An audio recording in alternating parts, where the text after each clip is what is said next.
روز به خیر بیننده عزیز، سرخطی خبرهاست از استودیوی مرکزی رادیو آزادی. طاهر سفر هستم با شما تا 10 دقیقه دیگر درباره تحقیق تظاهرات در بدخشان، توصیه‌های ولادیمیر پوتین به مهاجران از آسیای مرکزی از جمله مهاجران تاجیک و به مردکاری رفتن ده‌ها طبیب تاجیک و بحث درباره منع استفاده ناز در ازبکستان صحبت می‌کنیم.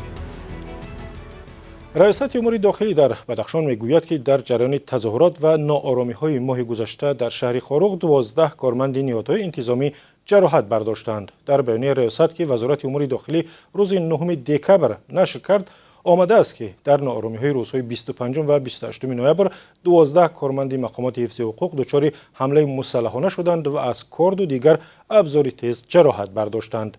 با گفته ریاست، سبب‌های ناآرامی‌ها را گروهی عبارت از 20 نفر و 6 نماینده جامعه مدنی تحقیق و تفتیش می‌کنند. اعتراض‌ها در شهر خاروق روز 25 نوامبر و پس از آن سر شد که گلبدین زیابکوف، یک ساکن 29 ساله ناحیه راشد قلعه که به جنایت‌های گوناگون متهم شده است، هنگام بازداشت از طرف مقامات انتظامی کشته شد. ولادیمیر پوتین رئیس جمهوری روسیه گفته است هر کسی که از این بعد برای کار به وطن او میآید باید پیش از همه زبان، فرهنگ و رسم و رسوم مردم تاجایی را بیاموزد. ولادیمیر پوتین در نشست شورای حقوق انسان در روسیه روز 9 دکبر گفت که با مقامات تاجیکستان، ازبکستان و قزاقستان و قرقیزستان کار میکنند تا آنهایی که برای کار به روسیه میآیند قاعده و قانونهای کشور را دانند. ولادیمیر پوتین همچنین گفت باید با همکاران از کشورهای مشترک المنافع کار کرد تا آنهایی که میخواهند برای کار به وطن ما آیند در وطن خودشان زبان و قانونهای ما را آموزند و حقوق خود و عنعنه‌های مردم ما را دانند. این کار با دیگر شریکان ما از تاجیکستان، قرقیزستان و قزاقستان ادامه دارد و این موضوع در مد نظر ما هست.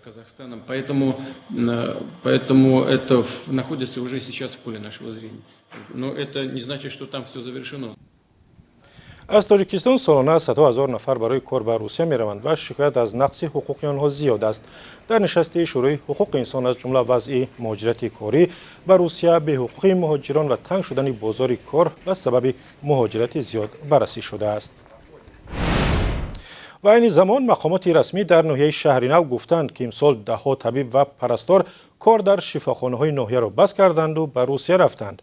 نشریه صدای مردم منبر رسمی پارلمان تاجیکستان با تکیه به گفته‌های غیاث‌الدین رحیموف، سرطبیب بیمارخانه مرکزی شهرینو نوشته است در مجموع در سال گذشته و همین سال 13 طبیب شفاخانه که تجربه بیش از 10 ساله کار داشتند عریضه نوشتند و برای کار به فدرات روسیه سفر کردند و قبل سرطبیب در برابر آنها 32 پرستار نیز ترک پیشه کردند و 10 نفرشان به روسیه با اهل خانواده کوچ بستند.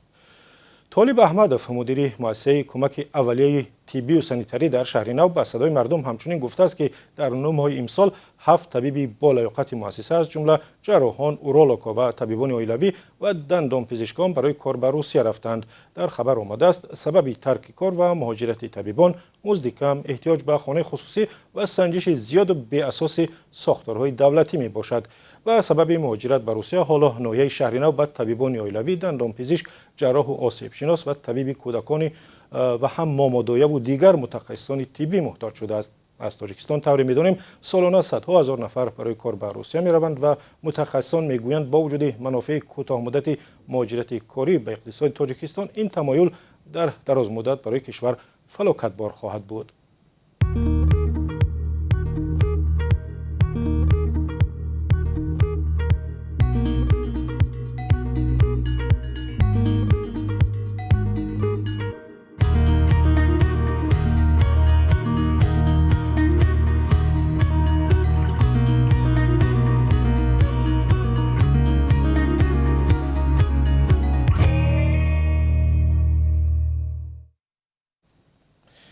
در تاجیکستان سفر یک گزارشگر ویژه سازمان ملل ادامه دارد که هدف او معلوم کردن ثمر مبارزه با قاچاق انسان و از جمله استثمار مهاجران کاری تاجیک است.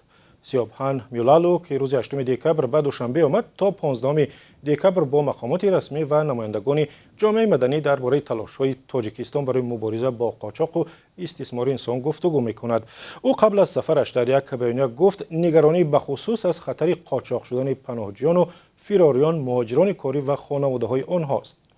تابستان امسال وزارت امور خارجه آمریکا گفت با وجود سعی و کوشش‌های افزاینده حکومت تاجیکستان برای مبارزه با قاچاق انسان، تلاش‌های کشور در این زمینه با معیارهای حداقل بین‌المللی مطابق نبوده است. بنا به آمار رسمی در تاجیکستان در سال 2020 10 پرونده با شرکت 21 متهم به قاچاق انسان را بررسی کردند که نظر به سال 2019 زیادتر است. در عموم سال گذشته 26 نفر برای استثمار و یا قاچاق زنان و دختران تاجیک به خارج جزا گرفتند. یک شرکت متصدی تقسیم برق در منطقه کولاب گفته است که 93 دهه خرد و بزرگ در 7 ناحیه این منطقه از نیروی برق محرومند و یا منظم برق نمیگیرند. با گفته مؤسسه شبکه‌های تقسیمات برق در منطقه کولاب تنها در ناحیه میرسید علی حمدانی 44 دهه گاه و ناگاه با برق تامین می‌شوند و در دهه سرکوکول با 80 خانواده عموماً نیروی برق نیست. فرسوده بودن سیمچوب‌ها و ایستگاه‌های تقسیم برق را سبب محروم ماندن مردم از روشنایی گفتند. در ناحیه فرخار ساکنان 22 دهه و در بلجوان دوردست و کوهستانی 37 دهه نیروی برق دائمی نداشتند. تاجیکستان از نظر ذخیره‌های نیروی برق آبی در جهان یکی از مقام‌های اول را می‌گیرد، ولی در موسم زمستان نیروی برق کافی ندارد و مردم ساعت‌های معین با نیروی برق تامین می‌شوند. سر می‌زنیم به پاکستان که طالبان پاکستان در آنجا گفتند سازش آتش بس را تمدید نمی‌کنند چون مقامات آن را رعایت نکردند. طالبان پاکستان که با نام تحریک طالبان پاکستان شناخته می‌شوند روز 9 دکبر گفتند که حکومت برخلاف عهدش 100 زندانی طالب را رها نکرد و ماموران امنیتی در زمان سازش آتش بس هم برای محو جنگجویان عملیات می‌بردند. مقامات پاکستان هنوز این بیانیه را شرح ندادند. سازش آتش بس روز 9 نوامبر حکم اجرا گرفت تا دو طرف برای مذاکرات جهت ختم جنگ 14 ساله فرصت داشته باشند. در همین مدت حکومت پاکستان 3 دفعه با طالبان سازشنامه صلح امضا کرده است، ولی همه آنها فقط چند ماه عمر داشتند و تمام. پاکستان سال 2014 عملیات وسیع مقیاسی را در مناطق قبیله‌نشین به ضد طالبان شروع کرد و بسیاری از آنها به مرز افغانستان گریختند، اما جنگجویان تحریک طالبان در این مدت به تدریج به داخل پاکستان برگشته و حمله و خونریزی ها را زیادتر کردند.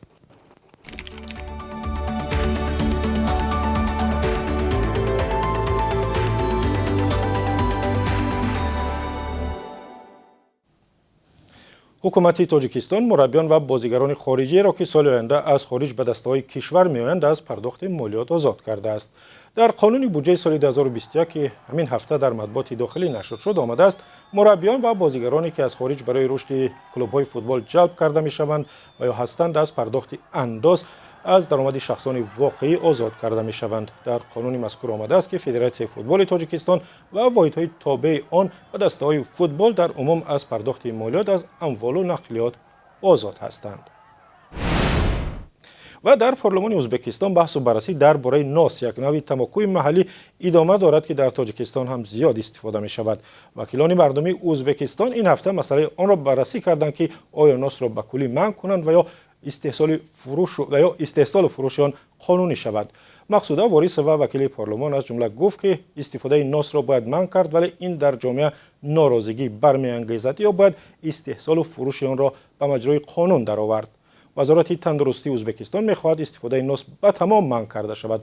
وکیلان می‌گویند چون این کار امکان ندارد و باید فروش آن را قانونی کرده انداز ستاند. در این کشور 12% مردم ناس می‌کشیدند و در تاجیکستان هم طور می‌دانیم 100,000 نفر این نوع تماکو را استعمال می‌کنند که برانگیزنده‌های بیماری راه‌های نفس و سرطان زیاد دارد. و در پایان برنامه نگاهی به قرب سامانی. بانک ملی تاجیکستان امروز 10 دکبر قرب اسعار خارجی نسبت به سامانی را چنین مقرر کرده است: $1 آمریکایی برابر با 11 سامانی و 29 درم است. ارزش یورو بلندتر است و در عوض 1 یورو به شما بیشتر از 12 سامانی می‌دهند. 1000 روبل روسی اندکی بیشتر از 150 سامانی ارزش دارد. و رسیدیم به پایان برنامه. از آنکه با ما بودید بسیار سپاسگزاریم. خبر و گزارش‌های بیشتر در 3 ساعت دیگر در برنامه اخبار آزادی تقدیم می شود. روز خوبی داشته باشید.